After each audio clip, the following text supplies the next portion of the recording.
안녕하세요. 반갑습니다. 비트코인 뉴스 팡입니다. 골드만삭스 가상자산 5조 원 보유라는 기사가 있고요. 골드만삭스가 지금 이 암호화폐에 투자를 하고 있는 상황인데 실제적으로 얼마를 투자하고 있는지 좀 의견이 분분하게 기사들이 다양하게 나오고 있습니다. 그래서 관련된 소식들 자세히 한번 살펴보도록 하겠습니다. 도움이 되신다면 좋아요, 구독, 댓글, 알림 설정하셔서 최대한 빠르게 정보 받아보시길 바라겠습니다. 자, 글로벌 투자 은행인 골드만삭스가 비트코인, 이더리움 등 가상자산을 33억 달러 규모로 보유하고 있다라고 이 기사에서 나오고 있습니다. 총 4조 8,114억 원 규모로 지금 나오고 있는데 여기 기사마다 조금씩 달라지고 있어요. 그래서 이 부분을 좀 확인할 필요는 있어 보입니다. 이 기사에서는 지금 33억 달러를 이야기하고 있고 총 4조 8,114억 원, 약 5조 원 가까이 되는 거고요. 그리고 이 기사에서는 다시 23억 원 규모, 23억 6천만 달러, 하나로 약 3조 4천억 원에 달한다라고 하고 있습니다. 제가 이제 지금 기사들을 여러 가지를 좀 같이 종합해서 보니까요. 아무래도 이 5조 원보다는 이 3.4조 원, 그러니까 3조 4천억 원이 조금 더 맞는 것 같습니다. 대부분의 이 기사들이 이 3조 4천억 원 정도를 이야기하고 있고요. 세부적으로 이제 비트코인 10억 달러, 이더리움 비트코인이 11억 달러, 이더리움이 10억 달러, 그리고 XRP가 1억 5,300만 달러, 그리고 솔라나가 1억 800만 달러 정도를 포함하고 있다고 합니다. 이게 되게 큰 금액이잖아요. 뭐 3조 4천억 원이면 뭐 개인이나 기관이나 일반적인 기관에서도 3조 4천억이면 꽤 큰 금액입니다.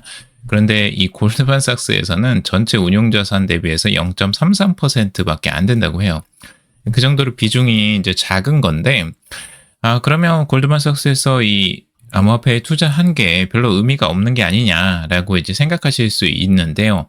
이건 아닙니다. 왜냐하면 이 금융기관에서 이제 암호화폐 접근 방식 자체가 이제 달라지고 있다라는 걸 의미한다라고 볼 수가 있어요. 예전에는 이 암호화폐 자체에 투자를 실제적으로 하지 않았었고, 이 위험 상품으로 이제 취급을 했거든요. 그런데 이제 본격적으로 비트코인과 이더리움 같은 자산을 포트폴리오에 포함을 시켰다라는 게 굉장히 중요한 의미가 있습니다. 이게 규모가 뭐 비중이 작든 뭐 크든 상관없이 우선 들어왔다라는 게 중요한 거예요. 자산으로. 이게 전체 자산에서 뭐 0.34%라는 수치보다 중요한 건 이 전략적 편입 단계에 이제 들어섰다라는 게 중요한 거고요. 이 비중은 처음에는 이제 작지만 이게 이제 조심스럽게 보통 들어오잖아요. 우리가 개인 투자자들이 투자하실 때에도 처음에 이 암호화폐 뭐 투자할 때 막 갑자기 막 그 엄청난 금액 뭐 100%를 투자하진 않잖아요. 조금씩 투자해 보다가 나중에 괜찮다 싶으면은 이 비중을 이제 늘려가는 식으로 가게 되죠. 똑같습니다. 이제 금융기관들도 처음에는 발을 한 발짝씩만 이렇게 들이지만 이게 이제 괜찮다고 생각되면 그리고 고객들의 요청이 계속 쏟아지면 그때서야 이제 암호화폐의 비중을 확연하게 이제 늘리는 거죠. 그러니까 이제 시작했다라고 보시면 돼요. 이 3조 4천억 원이라는 금액도 이제 시작하는 금액이다라고 볼 수가 있는 겁니다. 그만큼 앞으로 투자할 기회들이 이제 더 늘어날 것으로 보고 있고, 이렇게 되면 이 월가의 핵심 플레이어죠. 골드만삭스는 여러분들도 다 아시는 이 금융기관일 정도로 상당한 영향력을 가지고 있는 이제 금융사라고 보시면 됩니다. 하지만 여기에서 끝나지 않을 것이다라는 게 중요한 거죠. 앞으로 연기금, 보험사 이런 보수적인 기관들의 자금이 추가 유입될 가능성이 있다라는 게 중요한 겁니다. 그래서 이 부분을 우리가 봐야 되고 장기적으로 이 자금들이 들어오는 것들이 중요해 보이죠. 자, 그리고 골드만삭스 CEO는 이 비트코인 소유를 인정했다라는 기사예요. 자, 골드만삭스에서 지금 이제 암호화폐를 보유하는 것들, 골드만삭스에서 이 직접적인 자기 자본으로 인수한 건 아니에요. 이걸 명확하게 구분하셔야 되고 ETF를 통해서 이제 들어온 겁니다. ETF를 통해서 이제 고객의 자금 운용의 포트폴리오의 일부가 이 암호화폐 ETF로 들어온 거고요.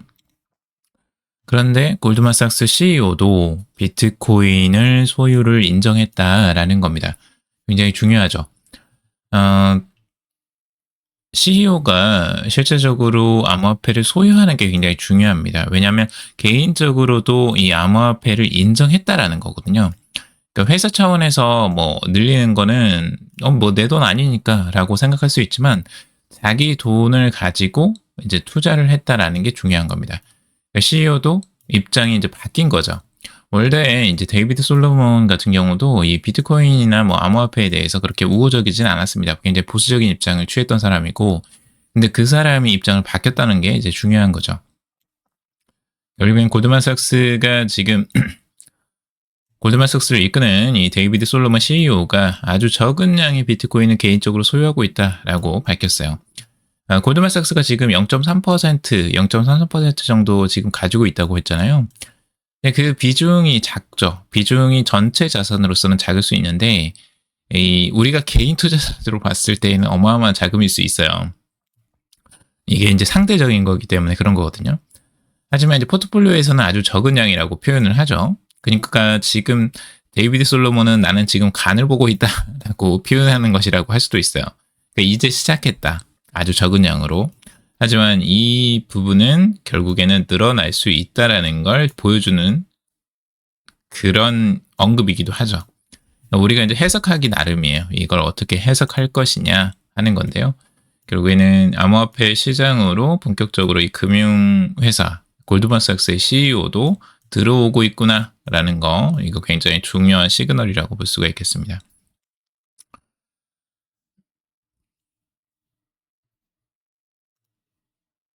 자, 개미들 떠날 때 주었다. 아부다비 오일머니 비트코인 1조 폭풍 매수라는 기사입니다.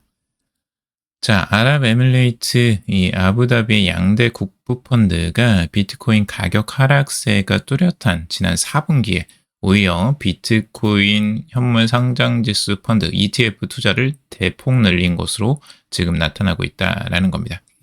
이 오일머니가 결국엔 저가 매수 전략을 취하고 있는 거죠.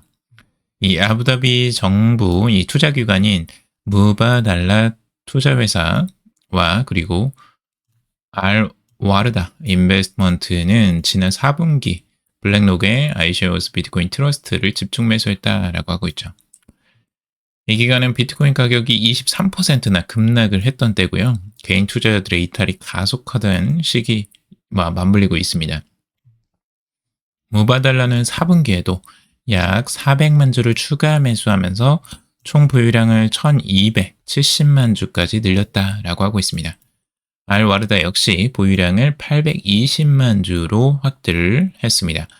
이 두 기관이 보유한 비트코인 ETF 평가액만 2025년 말 기준 10억 달러, 약 1조 4천억 원이 넘어선다라고 하고 있습니다.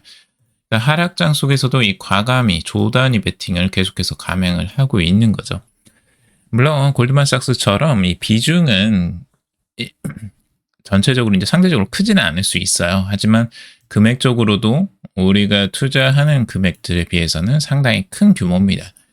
암호화폐 시장에서 1조 단위가 이렇게 들어온다는 건 굉장히 의미가 있는 거고요. 하지만 이렇게 이제 들어왔다고 해서 전체적으로 가격이 상승하지는 않고 있죠. 이거는 중요한 건 이제 뒤에서 조금 더 자세히 말씀을 드려보도록 하고요. 지금 헤지펀드나 기관 등 이 시장을 흔드는 주체가 헤지펀드 같은 이런 기관들이다라고 생각을 하는데 이제 그게 아니라는 걸 우리는 알 수가 있죠. 대부분은 이제 개인 투자자들의 투매 물량들이 많고요. 기관 투자들도 일부 이제 그 손실을 만회하기 위해서 이제 매도하는 부분들도 있겠죠. 그렇지만 전체적으로는 이 개인 투자자들의 매도세가 계속해서 이어진다라고도 볼 수가 있고요. 자, 2조 달러 거대 자본 비트코인으로 가상자산이 전통금융 삼킨다라는 기사입니다. 자, 가상자산 시장이 기관 투자자들의 거대 자본 유입과 규제 정비를 통해 이 전통금융 시스템의 핵심부로 진입하는 역사적인 전환점을 맞고 있다라고 이야기를 하고 있죠. 아까 기사들을 보시면 알겠지만 이 월가의 대표적인 기업인 골드만삭스에서 이제 담기 시작했어요. 골드만삭스에서 지금 들어오기 시작했고 실제적으로 자본들, 기관 자본들이 꽤 많이 들어오고 있다는 걸 우리가 알 수가 있죠. 그래서 아시아계 자산 이 108조 달러 중 1%만 비트코인 가상자산에 할당되어도 약 2조 달러의 자금이 시장에 유입될 것이다 라고 하는데 실제 아시아 자금들도 일부 자금들이 지금 들어오고 있다는 걸 보고 있어요. 단순한 투기 자산을 이제 넘어서서 전 세계 50억 인터넷 사용자를 위한 디지털 자본 시장의 인프라로 이제 진화하고 있다라고 파악을 하고 있습니다.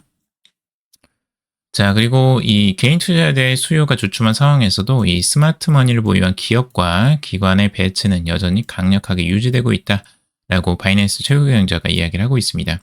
2025년 중반 기준 아시아 내 기관 이 가상자산 거래 규모가 전체 대비 70% 성장한 2조 3천억 달러에 달한다라고 하고 있죠.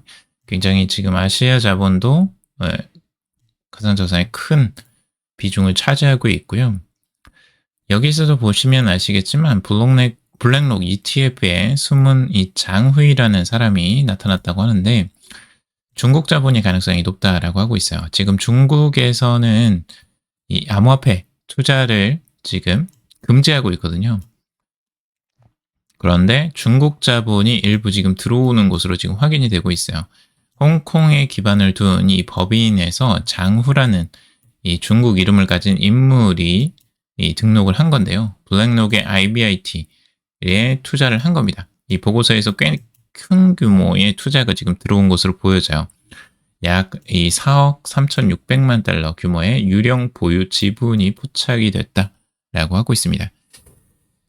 이게 결국에는 이제 중국 자본인 거죠. 그러니까 중국 정부에서는 강력하게 가상자산 금지 조치를 취하고 있지만 이것들을 회피하기 위한 자금들이 이제 블랙록이나 이런 쪽으로 들어오고 있는 겁니다.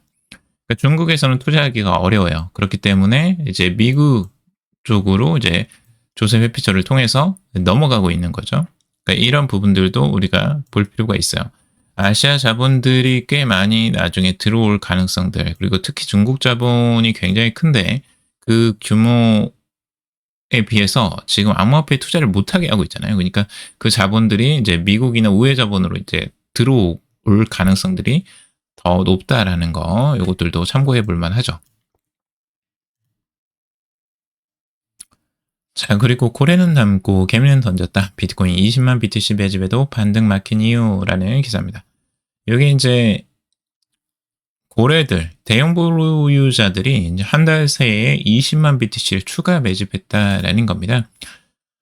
단기 투자자들의 손실 확대와 매도 압력이 겹치는 상황에서 이제 이런 매수세, 매집세가 나오고 있는 거고요. 매수 주체는 존재하지만 반등을 가로막는 이 보이지 않는 매물벽이 형성되었다라는 겁니다. 자, 이렇게 대형 보유자들이 장기적으로 20만 BTC나 매수를 했는데 왜 가격은 계속 떨어져요? 라고 물어보실 수 있습니다. 이게 이제 결국에는 이 변수 때문인데요. 이 단기 보유자들의 손실 구간이 이제 진입했다라는 겁니다. 결국에는 단기 보유자들은 단기적으로 이제 수익을 내기 위해서 들어온 자본인데 이게 마이너스로 돌아서면 이 위험을 회피하기 위해서 손절이라는 걸 합니다. 결국에는 손절을 하기 때문에 손실을 감수하고 나는 매도를 하겠다라는 거죠. 이렇게 되면 평가 손실 상태에 있는 자금들이 손절을 계속해서 하면서 매도세가 이제 급격하게 증가하는 겁니다. 이런 매도세가 증가할수록 이 상승보다는 하락 압력이 이제 커지면서 계속 이 떨어지는 흐름들이 나오는 거죠. 그게 지금의 현재 구간이라고 보시면 될 것 같습니다. 손익분기점 매물대가 형성되어 있고 계속 가격 저항을 맞으면서 떨어지고 있는 상황이다라고 보시면 될 것 같습니다. 그래서 이 구간에서는 제가 변동성을 감내하고 이걸 투자를 개인 투자자들이 하시는 구간은 아니다라고 여러 번 말씀드렸어요. 왜냐하면 지금 매물대가 계속해서 나오고 있는 상황이기 때문에 계속 이 비트코인이 약한 조정 과정이다라고 여러 번 말씀드렸죠. 올라가질 못해요. 계속 반등을 하더라도 강한 힘을 발휘해서 쭉 올라줘야 되는데 이 반등세가 약하다라는 건 그만큼 매도세가 강하다라는 걸 의미하는 거거든요. 매수세보다. 그래서 그런 부분이 있기 때문에 지금 빠르게 매수할 때 절대 아니다. 여러 번 말씀드리고 있어요. 기다리셔라. 이게 끝날 때까지 이 매도세가 주춤해지고 더 이상 매도세가 잘 나오지 않는 때까지는 기다려봐야지 이제 바닥 확인이 가능합니다. 그래서 바닥을 확인할 때까지는 여전히 보수적으로 접근하셔라 여러 번 말씀드리고 있죠. 그래서 이 추세가 깨지고 이제 바닥이 확인되면 횡보를 하는 구간이 나옵니다. 횡보를 하는 구간까지는 기다리시는 거. 최소한 그때까지는 기다리시라고 여러 번 말씀드리고 있습니다.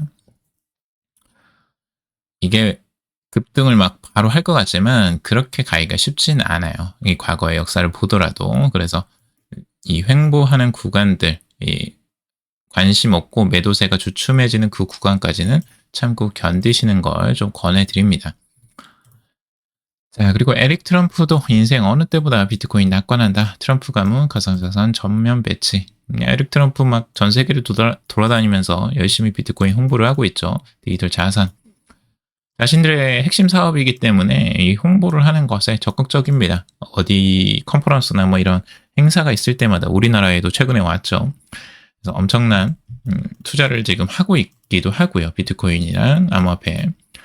그래서 앞으로 이제 금융 시스템을 보완하거나 대처할 수 있는 글로벌 인프라다라고 이 이야기를 하고 있죠. 업계에서는 이제 대출이나 결제, 타조화 금융 서비스를 포함한 이 종합 크립토 뱅킹 모델을 앞으로 구체화하지 않겠느냐, 이 월드 리버티 파이낸셜에서 이야기를 하고 있고요. 그래서 굉장히 열심히 뛰어다니고 있습니다. 이 비트코인 홍보도 열심히 하고 있고요. 그래서 막강한 미국 대통령의 힘으로 지금 밀어붙이고 있는데 오히려 이제 가격은 하락하고 있어서 투자자들은 이제 굉장히 많이들 그 마음이 떠났죠. 예금, 부동산, 코인서 이탈한 돈 증시로 향했다. 역시 이 자금들이 어디로 흘러가는지 여러분들이 보시면 좋을 것 같은데 지금 현재 은행 수신에서도 돈이 빠져나가고 있고 가상자산 거래대금도 빠져나가고 있어요. 가계대출도 3개월 연속 감소하고 있고요. 이 자금들이 다 어디로 가고 있냐? 이 자산운용사 수신으로 지금 들어가고 있다라고 하는 건데 결국에는 국내 증시 쪽으로 자금 유입이 크게 들어오고 있다라는 거예요. 이 코스피나 코스닥 쪽 이 자금이 유입이 계속해서 커질 것으로 예상이 되고 있고요. 이 자금은 결국에는 계속 상승하는 쪽으로 몰리게 되어 있죠.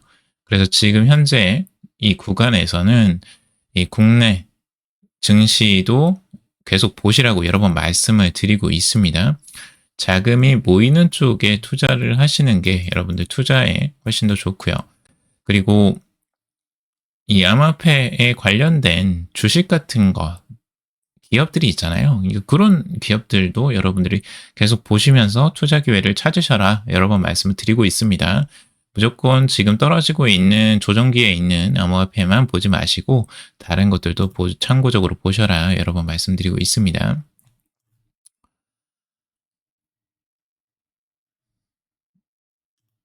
지금 암호화폐 시장이 전체적으로 조정세가 계속해서 나오고 있어요. 그래서 이런 부분들 조금 더 참고 보셔야 될 구간이고 투자자 82%, 블랙록 코인베이스 18%, 이더리움 스테이킹 ETF 구조 공개라는 기사입니다. 앞으로 이제 이더리움에 대한 스테이킹 ETF가 곧 출시될 것으로 보여져요. 블랙록과 코인베이스가 지금 추진을 하고 있다라고 하고 있고 스테이킹 보상이 18%를 수수료로 가져간다고요. 어마어마한 수치죠. 그러니까 이거를 이더리움을 직접적으로 스테이킹을 하거나 이러면은 참 좋을 텐데 개인 투자자들은 이제 많은 양을